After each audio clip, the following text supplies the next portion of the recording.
Hello friends, ഏവർക്കും the coffee മഗ്ഗിലേക്ക് സ്വാഗതം. നമുക്കിന്ന് നല്ലൊരു അടിപൊളി ചിക്കൻ കറി ഉണ്ടാക്കിയാലോ? അപ്പത്തിൻ്റെയും ചപ്പാത്തിയുടെയും കൂടെ കഴിക്കാൻ പറ്റിയ നല്ലൊരു ചിക്കൻ കറി. ഞാൻ 1 കിലോയുടെ ചിക്കനാണ് കറി വെക്കാനായിട്ട് എടുത്തിട്ടുള്ളത്. അതിനാവശ്യമായിട്ടുള്ള സാധനങ്ങൾ: 4 മീഡിയം സൈസ് സവോളയും ഒരു ചെറിയ സവോളയും, 2 മീഡിയം സൈസ് തക്കാളി, 1.5 ഇഞ്ചിൻ്റെ ഇഞ്ചി, 20 അല്ലി വെളുത്തുള്ളി, പിന്നെ ഒരു 3 തണ്ട് കറിവേപ്പില. നമുക്കിനി അത് കട്ട് ചെയ്തിട്ട് എടുക്കാം. ഞാനിവിടെ സവോളയൊക്കെ കട്ട് ചെയ്തെടുത്തിട്ടുണ്ട്. തീരെ നൈസായിട്ടാണ് കട്ട് ചെയ്തെടുത്തേക്കുന്നത്. അതുപോലെ തന്നെ വെളുത്തുള്ളി തീരെ പൊടിയായിട്ട് അരിഞ്ഞെടുത്തിട്ടുണ്ട്. ഇഞ്ചിയും അതുപോലെ തന്നെ തീർത്ത് പൊടിയായിട്ട് അരിഞ്ഞെടുത്തിട്ടുണ്ട്. തക്കാളിക്ക് ചെറിയ പീസുകളായിട്ട് അരിഞ്ഞു വെച്ചിട്ടുണ്ട്. നിങ്ങൾക്ക് ഇഞ്ചിയും വെളുത്തുള്ളിയും വേണമെങ്കിൽ ചതച്ചാണെങ്കിലും ഉപയോഗിക്കാവുന്നതാണ്. പിന്നെ നമ്മുടെ ചിക്കൻ നല്ല വൃത്തിയാക്കി കഴുകി എടുത്ത് വെച്ചിട്ടുണ്ട്. അത് മീഡിയം സൈസിലാണ് ഞാൻ കട്ട് ചെയ്ത് വെച്ചിരിക്കുന്നത്. നമുക്കിനി ഉണ്ടാക്കാനായിട്ട് പോകാം. ഞാനിവിടെ ചീനച്ചട്ടി ചൂടാകാൻ വെച്ചിട്ടുണ്ട്. ഇതിപ്പം ഏകദേശം നന്നായിട്ട് ചൂടായിട്ടുണ്ട്. നമുക്കിനി അതിലേക്കൊരു 6 ടേബിൾ സ്പൂൺ എണ്ണ ഒഴിക്കാം.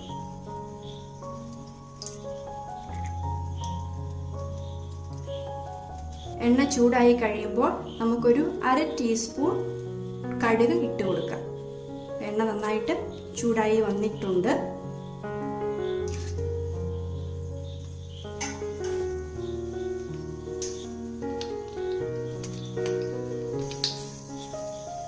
നമ്മുടെ കടുക് പൊട്ടി കഴിഞ്ഞിട്ടുണ്ട്. നമുക്കിനി സവോള ഇട്ട് കൊടുക്കാം.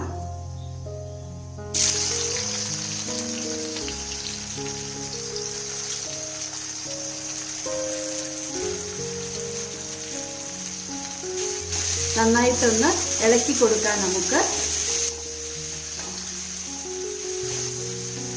ഇനി അതിൻ്റെ കൂടെ തന്നെ നമുക്കൊരു 1/2 ടീസ്പൂൺ ഉപ്പ് ഇട്ട് കൊടുക്കാം.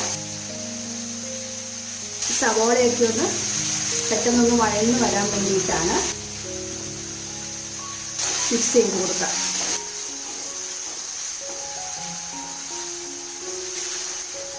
സവോള നന്നായിട്ട് വഴന്ന് വരണം. നല്ലൊരു ഗോൾഡൻ കളർ ആകുന്നിടം വരെ നമുക്കിത് ഇങ്ങനെ ഇളക്കി കൊടുക്കേണ്ടതാണ്. സവോളയ്ക്ക് പകുതി വേവായി കഴിയുമ്പോൾ നമുക്ക് വെളുത്തുള്ളി ഇട്ട് കൊടുക്കാം. അതിൻ്റെ കൂടെ തന്നെ നമുക്ക് ഇഞ്ചിയും കൂടെ ഇട്ട് കൊടുക്കാം. എന്നിട്ട് നന്നായിട്ട് മിക്സ് ചെയ്യുക.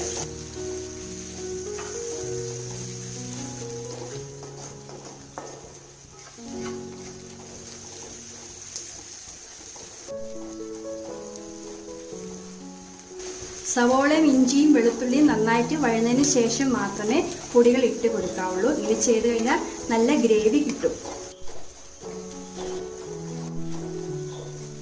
നമ്മുടെ സവോളയ്ക്ക് ഇപ്പോൾ ഗോൾഡൻ കളർ ആയിട്ടുണ്ട്. നമുക്കിനി പൊടികളൊക്കെ ചേർത്ത് കൊടുക്കാം. പൊടികൾ ഇടുന്നതിന് തൊട്ട് മുമ്പായിട്ട് നമുക്ക് തീ ഒന്ന് ചെറുതായിട്ട് കുറച്ച് വെക്കാം. ഇനി നമുക്ക് പൊടികൾ ഇട്ട് കൊടുക്കാം. ഞാനിവിടെ 2 ടേബിൾ സ്പൂൺ മല്ലിപ്പൊടിയാണ് എടുത്തിട്ടുള്ളത്. ഇട്ട് കൊടുക്കാം നമുക്ക്. 1.5 ടേബിൾ സ്പൂൺ മുളക് പൊടി. ഞാനിവിടെ കാശ്മീരി മുളകും നാടൻ മുളകും കൂടെ പൊടിച്ച് മിക്സ് ചെയ്തതാണ് ഇട്ട് കൊടുത്തേക്കുന്നത്. പ്രത്യേകം ശ്രദ്ധിക്കണം, നിങ്ങൾ മുളക് പൊടി ചേർക്കുമ്പോൾ നിങ്ങളുടെ എരിവിനനുസരിച്ച് വേണം ചേർക്കാനായിട്ട്. ഇതിൻ്റെ കൂടെ തന്നെ നമുക്ക് 1 ടീസ്പൂൺ മഞ്ഞൾപ്പൊടി ഇട്ട് കൊടുക്കാം. 1 ടീസ്പൂൺ ഗരം മസാല. നന്നായിട്ട് മിക്സ് ചെയ്തെടുക്കണം. എണ്ണ തെളിയുന്നിടം വരെ മിക്സ് ചെയ്തെടുത്തിട്ട് തക്കാളി ചേർക്കാം.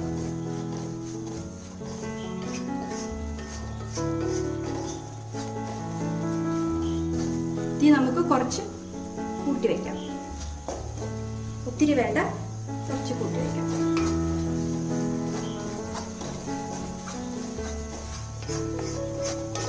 പൊടികളുടെ പച്ചമണമൊക്കെ മാറി നല്ലൊരു മണം വന്നിട്ടുണ്ട്.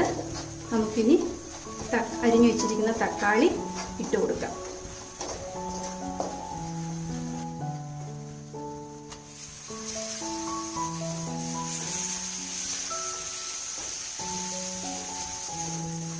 ഇനി തക്കാളി വേകുന്നിടം വരെ നമുക്ക് കുറച്ച് നേരം വെയിറ്റ് ചെയ്യാം. അതൊന്ന് മാറ്റി ഇളക്കി കൊടുക്കാം.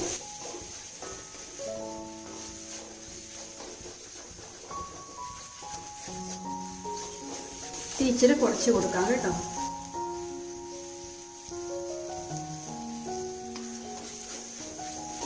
മീഡിയം ഫ്ലെയിമിലിട്ടാണ് തക്കാളിക്ക് വഴറ്റിയെടുക്കുന്നത്. ഒരുമാതിരി ഒന്ന് തക്കാളിക്ക് വഴന്നു വന്നിട്ടുണ്ട്. നമുക്കിനി ഇതിലേക്ക് ചിക്കൻ ഇട്ട് കൊടുക്കാം.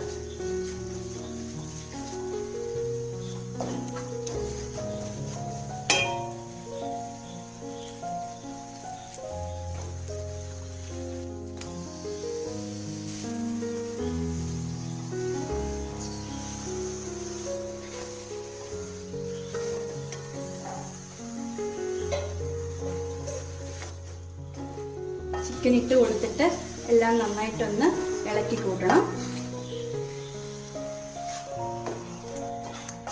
നമുക്കിനി ഇതിലേക്ക് 1 കപ്പ് വെള്ളവും കൂടെ ആഡ് ചെയ്യാം.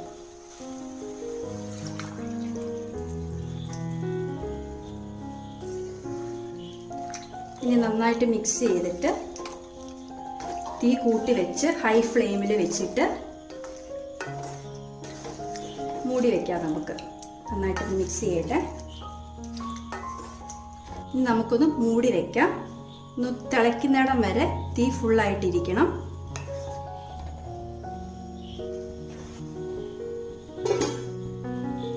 നമുക്കിനി ചിക്കൻ തിളച്ചിട്ടുണ്ടോ എന്ന് നോക്കാം. ചിക്കൻ നന്നായിട്ട് തിളച്ച് വന്നിട്ടുണ്ട്. നന്നായിട്ടൊന്ന് ഇളക്കി കൊടുക്കുക. അതിൻ്റെ കൂടെ തന്നെ നമുക്ക് കറിവേപ്പിലയും കൂടെ ഇട്ട് കൊടുക്കണം.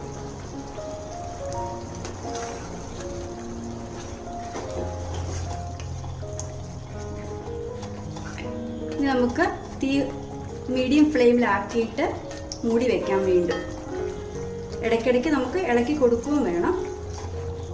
ഇപ്പോൾ കുറച്ച് നേരത്തേക്ക് നമുക്കൊന്ന് മീഡിയം ഫ്ലെയിമിലാക്കിയിട്ട് മൂടി വയ്ക്കാം. നമുക്ക് ഒന്നുകൂടി ഒന്ന് ഇളക്കി കൊടുക്കാം.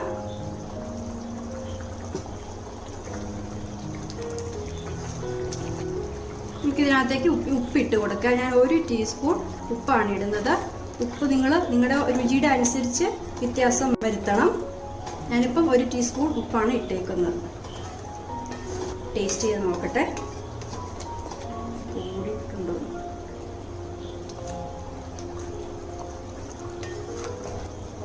ഒരു 1/4 ടീസ്പൂൺ ഉപ്പും കൂടെ ഇട്ട് കൊടുക്കുന്നുണ്ട്.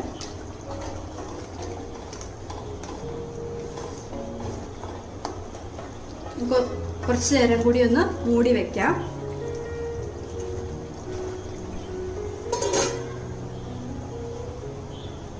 ഇനി നമുക്ക് ചിക്കൻ വെന്തിട്ടുണ്ടോ എന്ന് നോക്കാം. ഇളക്കി കൊടുക്കാം നന്നായിട്ട്.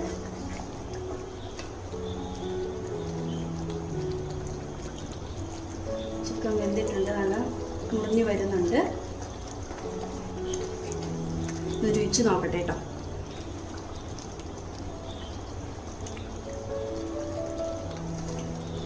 ഈ ചിക്കൻ കറിക്ക് പുളി ഇച്ചിരി മുന്നോട്ടാണ് നിൽക്കുന്നത്. നിങ്ങൾക്ക് പുളി അത്ര താല്പര്യമില്ല എങ്കിൽ തക്കാളിയുടെ അളവിൽ മാറ്റം വരുത്തേണ്ടതാണ്. അതുപോലെ തന്നെ പ്രത്യേകം ശ്രദ്ധിക്കണം എരിവിൻ്റെ കാര്യവും ഉപ്പിൻ്റെ കാര്യവും. നിങ്ങളുടെ ആവശ്യാനുസരണം ചേർത്താൽ മതിയാവും. ഇപ്പം ഏകദേശം നമ്മുടെ ചിക്കൻ വെന്തിട്ടുണ്ട്. നമുക്കിനി കുറച്ച് നേരം കൂടെ തുറന്നു വെച്ച് ഒന്ന് വേവിച്ചെടുക്കാം. നമ്മുടെ ചിക്കൻ ഇപ്പം റെഡി ആയിട്ടുണ്ട്. നമുക്കിനി ഇത് ഓഫ് ചെയ്യുന്നതിന് തൊട്ട് മുമ്പായിട്ട് കുറച്ച് മല്ലിയിലയും കൂടെ അരിഞ്ഞത് ഇട്ട് കൊടുക്കണം. എല്ലായിടത്തും ഒന്ന് ഇതറി കൊടുത്തിട്ട് ഒന്ന് മിക്സ് ചെയ്തെടുക്കാം.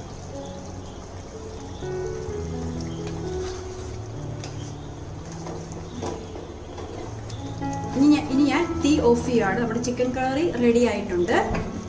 ഇനി ഒരു 5 മിനിറ്റ് കഴിഞ്ഞിട്ട് നമുക്ക് സെർവിംഗ് പ്ലേറ്റിലേക്ക് മാറ്റാവുന്നതാണ്. നമുക്കിനി ചിക്കൻ കറി സെർവിംഗ് ഡിഷിലേക്ക് മാറ്റാം. നമുക്ക് ഈ ചിക്കൻ കറിക്ക് തിക്കായിട്ടുള്ള ഗ്രേവിയാണ്.